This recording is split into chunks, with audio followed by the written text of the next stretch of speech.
Lalagay tayo ng ating, ayusin na natin yung ating mga orchids. Kasi nga,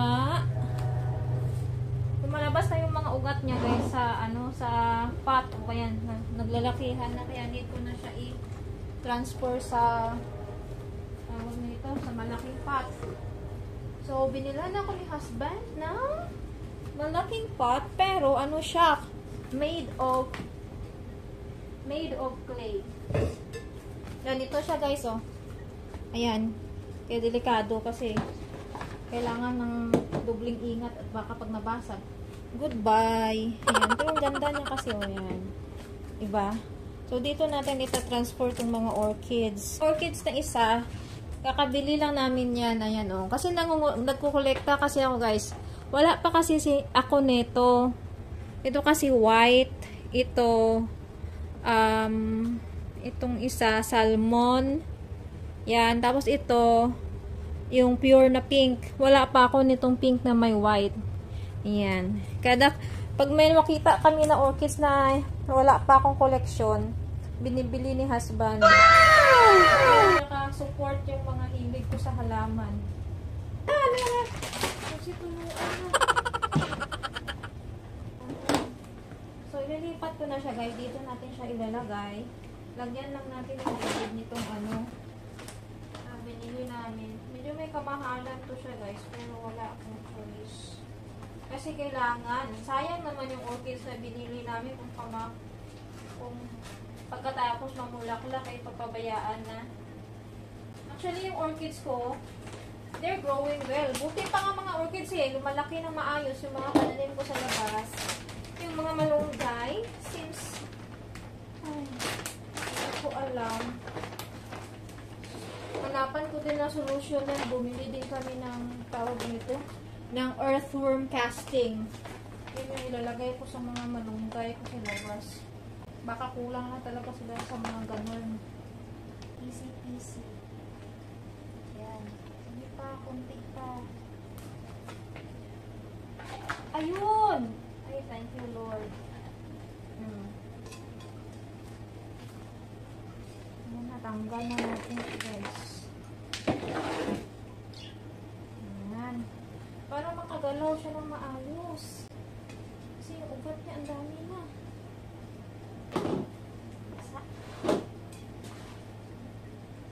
Ayan, tapos lalagyan natin siya ng same lang din yung mga nilagay nila dati.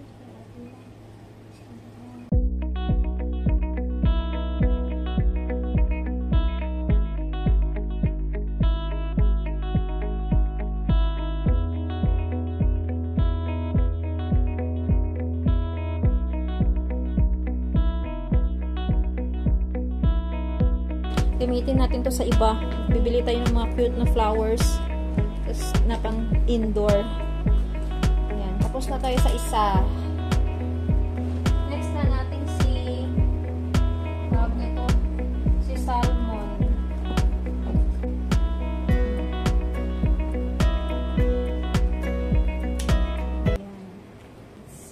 Okay, magtampuhan. Nilipat lang natin kayo sa mas magandang paso.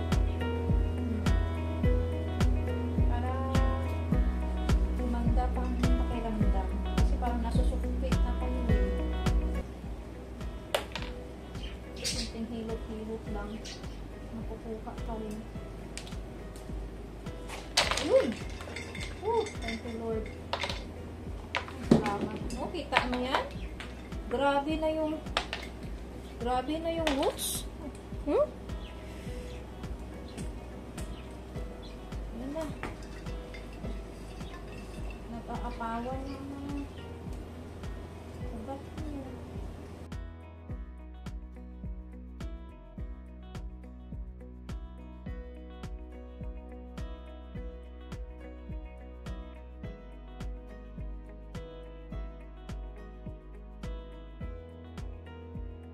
So, yan na. Okay na siya. Makahinga na. Itong ugat niya, isa-search ko muna kung pwede ba i-cut yan or yung excess na sobrang dami na ng ugat. Kung pwede i-trim ba. Search ko muna bago natin. bago ko siya gawin kasi baka mamaya hindi pwede. Easy. Ala, lumusot na sa ilalim. Ano yan? Hindi ka ba apektuhan? Susutan mo. Oh, sige, hila. Okay, salamat. Hindi siya naputol, guys. Lumusot din siya. Ayan, oh. Kinaya niya. Ayan.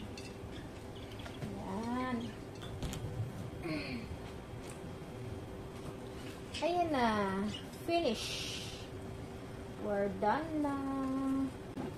Ito maganda yung binili na may orchids. Magkano ba? $29 siya. Mas mahal siya kasi sinamahan ba naman nila ng ganito, oh? Pero gusto ko ito tanggalin. Isipirit ko. Tanggalin kaya natin, no? Pero paano ba ito tanggalin? Ay, sinalapak lang naman pala nila to.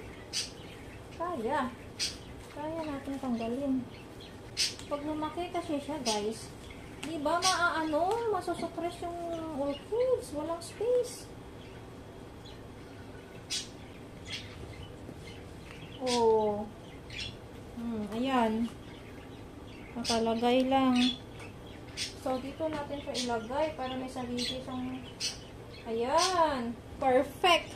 Diba? Dito ka na lang. Kasi, nakaagaw ka eh. Ba't hindi inagawan yung iba? Ay, alam ko na. Dito ka. Ito ko na lang siya ilagay. Oh, ayan. Tapos ihangin natin. Ay, very good. Dini pa, dini. Kasi pag dito, hindi ka lalaki dyan. Dito ka. Para you can spread all you want.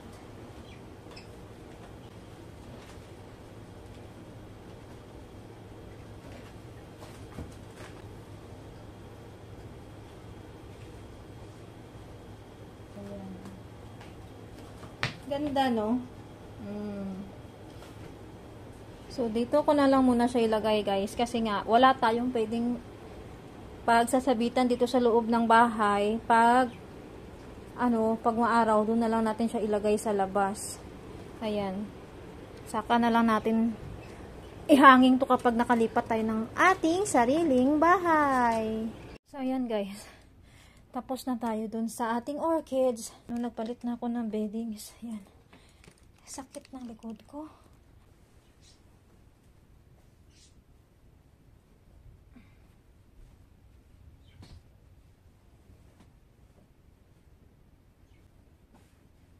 Ay, nako. Masakit sa likod. Ang magkilos ng kilos. Sana natin yung pinto at umulan na. Hindi na mainit. Kasi kapag, mainit, sinasara ko to kasi yung init pumapasok sa loob yung aircon. Parang walang effect ba. Ayan, oh. Lumiwanag na naman. Pero super swampy yan dyan, guys. Kita mo yan. Yung marka ng gulong ng sasakyan. Kasi sobrang, basa. Pinapakaluan ko yung chicken, guys, bago ko siya gawing fried chicken. Kasi nga,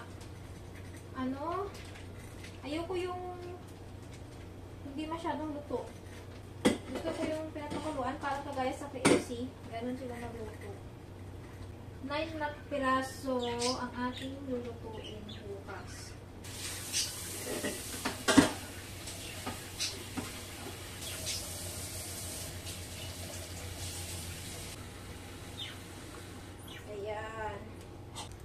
So, yan na, guys. Lalagyan lang natin siya ng asin. Lagyan natin paminta. Tapos, lagyan natin ng konting soy sauce lang siya. Ayan. Kasi, bukas, kapag sinipag ako, baka yung sabaw nito, gagamitin ko sa pansit. Magluluto ako ng pansit. Alam mo na. So, dalawa yung vlog ko today. Hinati ko lang para ngayon, and then para bukas.